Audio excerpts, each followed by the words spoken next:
Hello viewers, this is Lasya and today I am going to read the story When Fairies Danced from the 1995 May edition of Chandamama. When we were children, my Nani ji used to tell me one particular story which we all listened to in rapt attention. We heard it from her over and over again. According to grandmother, it was a true occurrence. It went something like this. I was a girl of 10 years then. We lived in a small village of Punjab. Our home was on the outskirts of the village. There was a little wood near the house. A small brook ran through it.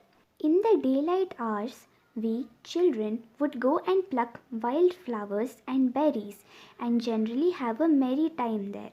It was a beautiful place, all green and peaceful, with birds twittering and squirrels coming down from the trees to gather nuts. One day I wandered a little deeper into the wood. That spot was even lovelier. The brook took a turn there. The clear waters gurgled. The waters were shallow. I waded to the other side because I saw some beautiful flowers. I plucked a few sweet smelling flowers. Then, strangely, I did not want to pick any more. That was when I noticed that the flowers made a perfect circle. I was very surprised. I looked around to see if anyone lived there. Who could have planted these wild flowers like this? But there was no evidence of anyone. I looked again. Yes, the flowers made a perfect circle. I looked more carefully. This variety of flowers I had never seen before. I then heard my friends shouting for me. I ran towards them, not wanting to share this secret with them. I went home. What a joy awaited me! My grandfather had come to visit us. He was supposed to know all about fairies, elves, and pixies. I ran to him and hugged him. I showed him my flowers and then very confidentially told him about the perfect circle near the brook. He looked at the flowers and told me I should not have plucked these flowers. I told him, Yes, Dada, I did not want to pick any more after taking these few. He said, Show me this place tomorrow. I was only too happy to share my wonder place with him. Tomorrow dawned. We both set out for our little adventure. Dada seemed excited. We reached the place in the little wood. I ran through the waters, pointing out the flowers to Dada.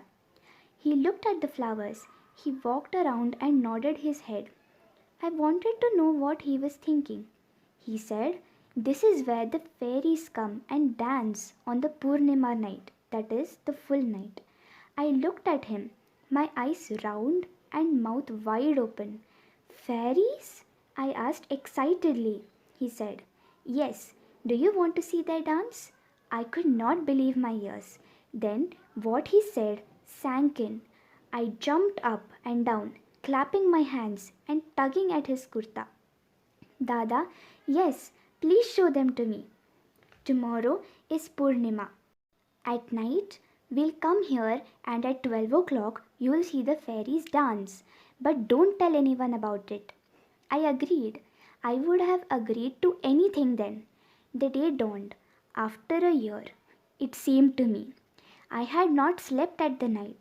I did not know how I could wait till the night.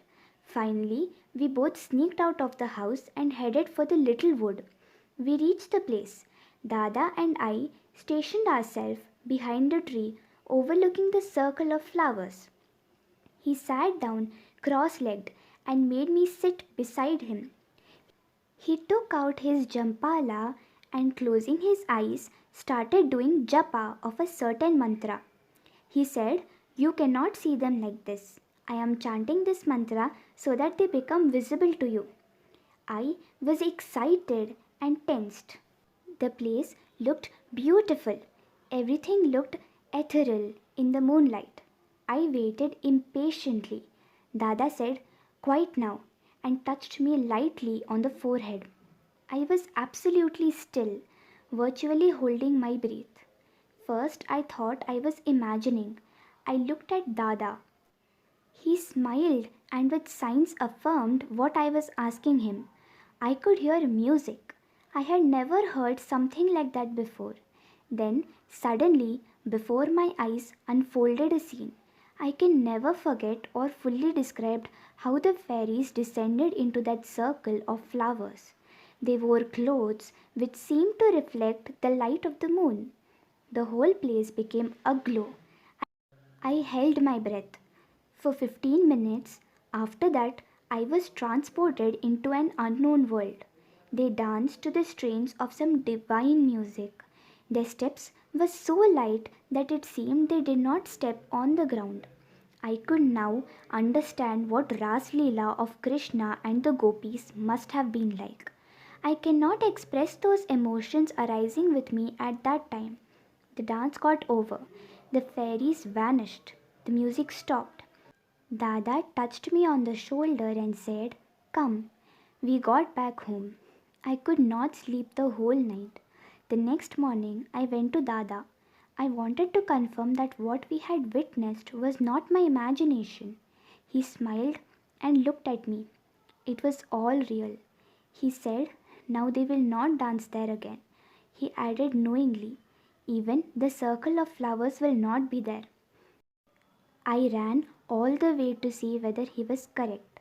I crossed the brook and beheld that, as he said, the flowers had all disappeared.